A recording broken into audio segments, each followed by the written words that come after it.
This is Frank Fantini. We are with Gavin Isaacs, who is the CEO of Scientific Games.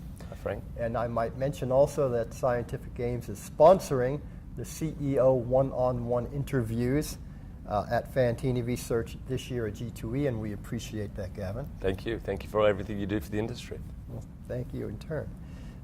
Scientific Games has undergone a considerable change in the past couple of years as you've been the center of several major acquisitions.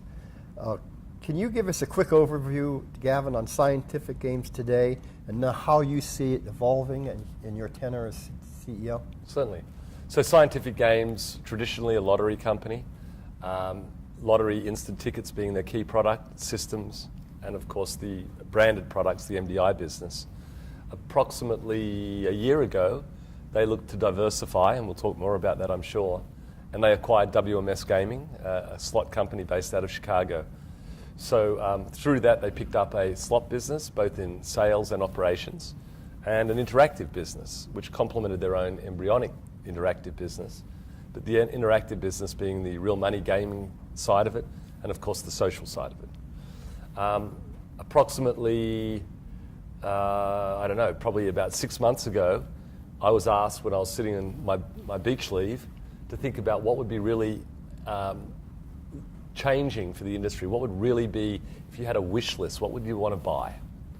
And there were two companies that I said I did a bit of work, and I said, two companies that stood out, everything else really didn't matter. And one of them was Bally. And so we did due diligence on the other one, and then we rang Bally and we said, let's talk. And they said, we're not for sale. And we said, we made a compelling rationale on putting the companies together. Obviously people who know the industry know that Bally and WMS have been talked about for 100 years by putting them together. And in fact, Scott Schweinfurth, our CFO, tells the story that when he started at Bally 19 years ago, there was actually a signed contract for putting the two together. And that occurred. We did the deal in 1st of August, and we hope to close it before the year end. That will make us the most diversified company in gaming.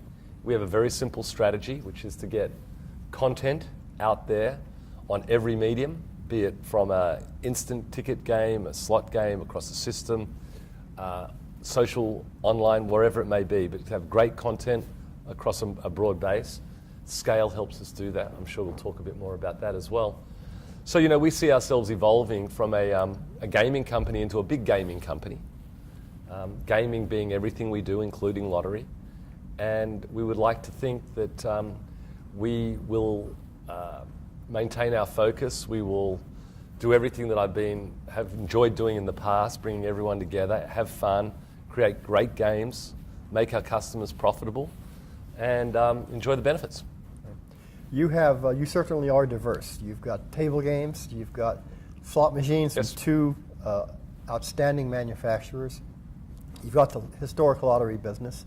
You've got I'd say three. Include the shuffle slots, which are doing phenomenally in the Southern Hemisphere. Shuffle slots, and then you've got VLTs in the UK and elsewhere. Mm-hmm. You also have corporate headquarters scattered about from the legacy companies. How do you, and this is, I assume, a great challenge for you as CEO, how do you bring all of these disparate units from all over the world into a coherent organization? With great people.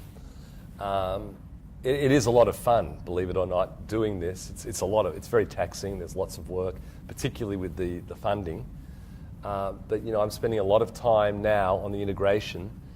Part of it is setting your structure. The first thing we did was set a vision. What we want to be. We want to be the leading company in gaming. Gaming, we include lottery. So everything that we do is gaming. We don't do anything outside of gaming. And so when you say that we're diverse, yes, we have something in every pie in gaming, and that's really important because that's where you can leverage your content across the whole portfolio. We then look at I think the two companies together have 120 properties around the world. So we're not a property company and never will be, but we do own some great assets. The question is how you actually set up a business, how you run it. Right now, by the time this gets aired, we should have announced internally our structure to our teams. We're about 95% done on that. Top level, we're going to have a gaming business, we're going to have a lottery business, we're going to have an interactive business. We're going to have the support units. We're going to have a CTO running across the whole portfolio. We have people for those boxes. Then the next level down, we'll have the key people as well. It's going to be a mixture. It's going to be a mixture of all 3 or 4 companies, whichever way you want to look at it. Everyone with a common focus, common goal, and doing the hard work right now on the integration. So it's a lot of work, but it's also a lot of fun. You know, lottery doesn't really get affected.